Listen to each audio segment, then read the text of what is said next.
துண்ட கழுத்துல போட்டுக்கிட்டு தொலைக்காட்சி விவாதத்துக்கு போன எல்லாம் வித்தியாசமா இருக்கேன். நம்ம ஒரு உலகத்தில் இருக்கேன், அவன் ஒரு உலகத்தில் இருக்கான். ஒன்றும் நம்ம அதாவது திமுக காரனுக்கு பதில் தெரியாது, பதில் தெரியாம உருட்டுவான். இவனுக்கு கேள்வியே புரியாது. நம்ம ஒன்று சொல்ல அவன் ஒன்று சொல்ல ஒரே கூத்தா இருக்கும். நான் அதை கேட்கலையே, இல்லை இதாங்க எனக்கு தெரியும். அதுவும் அந்த கட்சியில் போய் சேர்ந்துருக்காங்க பாருங்க. ஐயா நாஞ்சி சம்பத்து ஒரு வாரத்துக்கு முன்னாடி தொலைக்காட்சி விவாதம். வாசாத்தில வன்கொடுமைக்கு சூத்திரதாரி யாரு? செங்கோட்டையன் தானே. செங்கோட்டையனை வச்சுக்கிட்டு என்ன சமூக நீதி நீங்க போட்டுவீங்கன்னு கேட்கிறேன். அவருக்கு அதெல்லாம் ஒண்ணு தெரியாதுங்கன்ட்டார். அவருக்கு செங்கோட்டையனை தெரியும், ஆனா வாசாத்தியை பத்திலாம் தெரியாதுன்ட்டார். யாரு? நாஞ்சி சம்பத்து என்னோட உட்காந்துக்கிறப்ப. அடுத்த வாரம் பார்த்தா எங்கள் தலைவர் எல்லாம் தெரிந்தவர், அவரை போல இந்த உலகத்தை அறிவு இல்லைங்கிறது. இங்க திமுக அதிமுக ரெண்டு சனி இருக்குது, அங்க காங்கிரஸ் பாஜக ரெண்டு சனி இருக்குது. இந்த சனிகள் போனாதான் நம்ம பிணி தீரும். ரெண்டு சனியை ஓட்ட போனா குறுக்க சனி வருது. அவளை வந்து அதிகாரத்துக்கு வந்து உயிர்களை காவு வாங்கினான். ஒருத்தன் வரவே இல்லைங்க, காவு வாங்கிட்டான். தாவே காங்கிரஸ் கட்சி தொடங்கப்பட்டு 52 உயிர் போயிருக்குங்க. 52 உயிர், 52 பேர் செத்து போயிருக்கான்.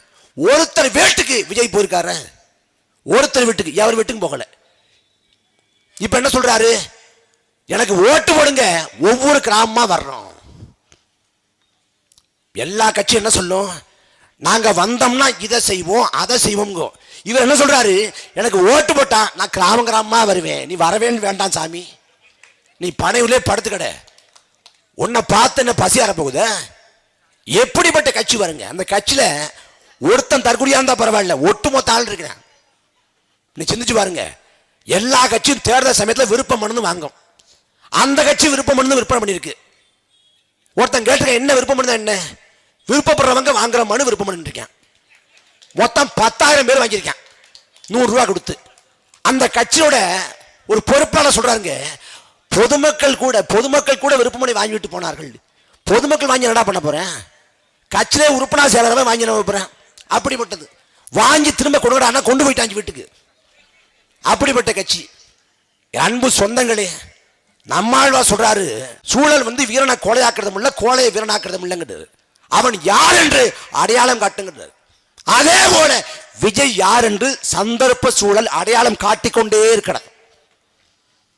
நீ படத்தை பார்த்து நம்பிட்டு இருக்கிற, படத்தை பார்த்துட்டு படத்துல ஒரே நேரத்தில் 100 பேரை அடிச்சு பறக்க விடுவாரு. நிஜத்துல பாடி கார்டு எல்லாம் நகர மாட்டார். ஏன் அவ்வளவு பயம்? அரசியல் கோழை விஜய். பயந்தாங்க விஜய். 41 பேர் செத்து விழுந்தார்கள், களத்தை விட்டு ஓடி போனார் ஓடுகாலி மாதிரி. ஆனா அவர் வந்தா சரி பண்ணுவாரு கேட்டா, அவரு சுமையில் வந்து கியூட்டா இருக்கு, நல்லா டான்ஸ் ஆடுறாரு.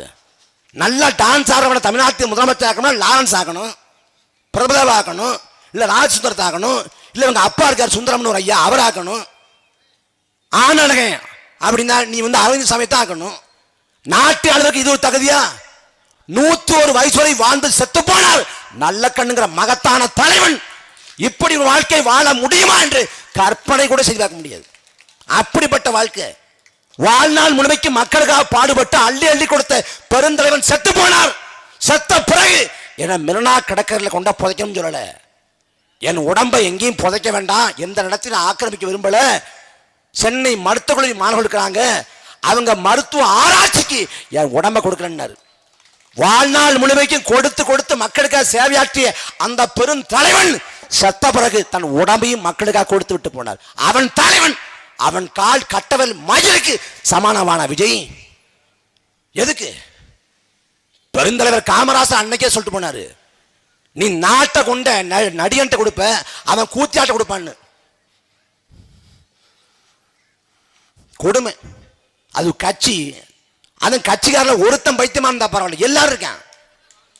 படம் பார்க்க திரையரங்கு படம் பார்க்க போறாங்க, அங்க போயிட்டு டிவிக்குன்னு கத்துறது.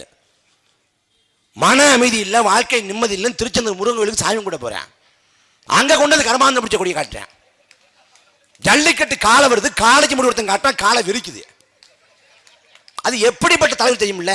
அவர் கதை சொல்லு, நம்ம எல்லாம் வரலாறு பேசுவோம், சம்பவங்கள் பேசுவோம். அவர் குட்டி கதை தான் சொல்லுவார். அது எப்படிப்பட்ட கதை? ஒரு கதை சொல்றாருங்க. ஒரு ஜல்லிக்கட்டு காலை இருந்துச்சான். ஜல்லிக்கட்டு காலையே ஒரு சின்ன பையன் அடக்க போறானா. எப்படிங்க அடக்க முடியும்னு எல்லாரும் பார்த்து வியக்கிறாங்களாம். திடீர்னு போனானா, 2 சட்ட பாக்கெட்ல கையை விட்டு டப்புன்னு எடுத்து நீட்டினானா. என்னது அது? ஜல்லிக்கட்டு, இது புல்லுக்கட்டு. புல்லுக்கட்டை கொண்டு ஜல்லிக்கட்டு காலை அடக்கிறேன். உடனே ஜல்லிக்கட்டு காலை அப்படி பண்ணியே வந்துருச்சான். இந்த வடிவேல் சொல்லுவார்ல, சிங்கம் என்ன பார்க்க அது என்ன பார்க்க, திடீர்னு என்ன நினைச்சோ தெரியல மனிதன் வந்து படுத்துக்குச்சு. நான் சாப்பிட வச்சது புளிச்சோறு எடுத்து 2 வாய் ஊட்டி விட்டேன். இப்ப புளியெல்லாம் சிங்க புளியெல்லாம் தயிர் சாதம் வெண்பொங்கல்லாம் சாப்பிடுது. அப்படிப்பட்ட ஆளு. இப்ப என்ன பண்ணலாம்னா, ஜல்லிக்கட்டு காலையே புல்லுக்கட்டு கொண்டு அடைக்க முடியும்னா, பாம்பு கடிக்க வந்தா பாலை நீட்டுங்க, குடிச்சிட்டு போயிடும். நாய் கடிக்க வந்தா பிஸ்கட் போடுங்க. எவ்வளவு பெரிய அரிய தத்துவம். இதை ஒரு தலைவன் சிலாகிச்சு சொல்றாங்க, இது பெரிய கதைன்ட்டு. அப்ப அவரோட அரசியல் புரிஞ்சுக்க வேண்டியதுதான். அது எப்படிப்பட்ட ஆள் தெரியுமில்ல, ஒரு தத்துவத்தை வச்சு தத்துவத்தின்படியே விஜய் வாழ்றாராம். என்ன தத்துவம்? உசுப்பேத்தோட உம்முன்னும் கடுப்பேத்தோட கம்முன்னு இருந்தா வாழ்க்கை ஜம்முன்னு இருக்கும். அதனால என்ன, நான் வாயே திறக்க மாட்டேன், எந்த பிரச்சனையும் வாய் திறக்க மாட்டேன், எதுக்கும் முகம் கொடுக்க மாட்டேன். போராடுறாங்களா, நான் வரமாட்டேன், எனக்கு அலர்ஜி, எனக்கு கூட்டம் ஆகாது. நீ என்ன பண்ற, நைஸா பேசி கரெக்ட் பண்ணி பனையில் கூட்டு வந்துரு. வெள்ளத்தால பாதிக்கப்பட்டு இருக்கிறாங்க, அப்படியே கூட்டுவாங்களே, அப்படியே நம்ம சில் பண்ணிக்கிட்டு நிவாரணம் வாங்கிட்டு போலாம். தமிழ்நாட்டு வரலாற்றில் இப்படிப்பட்ட கேடுகட்ட அரசியல் தற்கொலையை பார்த்தது இல்லை. ஆனா அவருக்கு ஓட்டு போன்னு நினைக்கிறான் பாருங்க, அவன் என்ன பண்றது? நான் ஒன்னே கேட்கிறேன், ஒரே கற்பனை செஞ்சுக்க. தமிழ்நாட்டில் விஜய் முதலமைச்சர் ஆயிட்டார், அந்த கர்மத்தையும் கற்பனை பண்ணிக்க. விஜய் முதலமைச்சரான பிறகு நிதித்துறை அமைச்சர் யாரு? புஷி ஆனந்த். 85 அவ்வளவு லட்சத்துக்கு நான் பட்ஜெட் போட்டேன் பாரு. அந்த பக்கம் ஆதரவு தமிழே தகராறு இருக்கு. அவர் கல்வித்துறை அமைச்சர். நாடு வழங்குமா? இன்னும் 40 படம் அடிக்கட்டும், 50 படம் அடிக்கட்டும், மகராசனம் அடிக்கட்டும், ஒன்றும் பிரச்சனை இல்லை. படத்தை பாரு, மகிழ்ச்சியாரு. ஆனா நாட்டை ஆள விடுவா என்ன கோமாளித்தனம் இது? இதுவரை ஒரு ஊடகத்தை சந்திச்சு என் கருத்து என்னன்னு சொல்லியிருக்காரு. ஏன் ஊடகத்தை சந்திக்கல? ஏன்னா இந்த உலகத்திலே கண்டெடுக்க முடியாத ஞான சூனியம் விஜய். ஒரு கருமாந்தம் தெரியாது, அரசியல் கோலை, அரசியல் தற்கொலை. 41 பேர் செத்து விழுந்த பிறகு நம்மளால நம்ம வாகனத்தை ஓட்டி கொண்டு போயிட்டு இருக்கிறோம். குறுக்க ஒரு நாய்க்குட்டி விழுந்துருது, ஒரு கண்ணுக்குட்டி விழுந்துருது.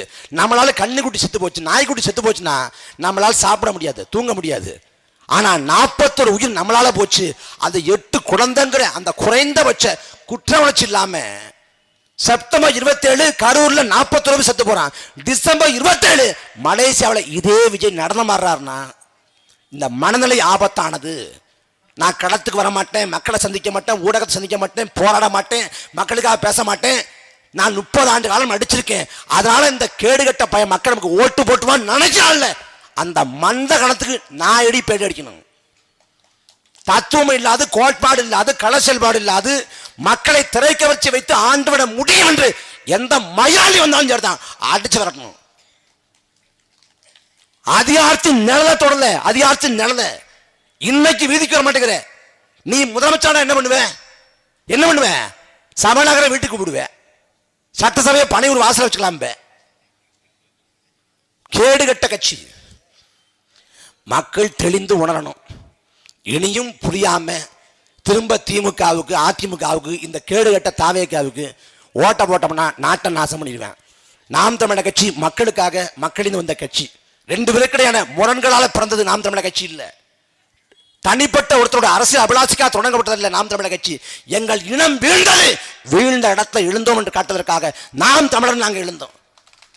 இந்த 15 ஆண்டு காலத்தில் நாங்கள் எதிர்கொள்ளாத அடக்குமுறை இல்லை, ஒடுக்குமுறை இல்லை. நாங்கள் சிறைக்கு போயிருக்கிறோம், குண்டா சட்டத்தை தாங்கியிருக்கோம். என்னையே தேசிய புலனாய்வு முகாமை, இந்தியாவின் உச்சபட்ச விசாரணை முகாமை விசாரணை எதிர்கொண்டிருக்கிறோம். ஓடி ஒடியல களத்தன் இருக்கிறோம். காவிரி சிக்கல், முல்லை பெரியாறு, பாலாறு, கச்சத்தீவு, மீத்தேன், கைட்டுவரமணி, 8 வழிச்சாலை, உயிர்மல் துகோபுரம், ஸ்டெர்லைட், அணுவுல அணுக்களி மையம் எல்லா பிரச்சனையுமா போராடி இருக்கோம். கஜா புயல், தானே புயல், ஒக்கி புயல், நிவர் புயல், சென்னை பெருவெள்ளம்னு எல்லா மக்கள் துன்பப்பட்ட காலங்களை மக்களோடு இருக்கோம். ஒரு தோத்து போன ஒரு கட்சி எழுந்ததாக வளர்ந்ததாக சரித்திரம் இல்லை இந்திய தேர்தல் அரசியல் வரலாற்றில். ஆனா 1 விழுக்காடு வாக்களை பெற்ற நாம் தமிழர் கட்சி 8 விழுக்காடு அளவுக்கு உயர்ந்தது. 4 பொது தேர்தல் வெற்றியை ஈட்டவில்லை. ஆனால் கட்சி வளர்ந்தது, எழுந்தது, உயர்ந்தது. காரணம் என்ன? நாங்கள் கொண்டிருக்கிற உயரிய கோட்பாடு, தத்துவம். அதிகாரம் இல்ல, பணம் இல்ல, படை இல்ல, ஊடக வெளிச்சம் இல்ல, எந்த திமிர்ல ஆடுறீங்கன்னு கேக்குறேன். பிரபாகரங்கிற சத்திய தலைவன் ஆன்ம பலமா நிற்கிறார். அந்த திமிர்ல ஆடுறோம்டா. எல்லாம் மாற்றம் அணைச்சா உங்கள் வாக்களை மாற்றி செலுத்துங்கள். இந்த மண்ணும் மக்களும் பயன்பெற கடைசி வாய்ப்பு நாம் தமிழர் கட்சி. கடைசி வாய்ப்பு. 2009 ஈழத்திலே மக்கள் கொன்றளிக்கப்பட்ட போது நான் வந்து ஒரு பாலிடெக்னிக் கல்லூரியில் படிச்சுக்கிட்டு இருந்தேன்.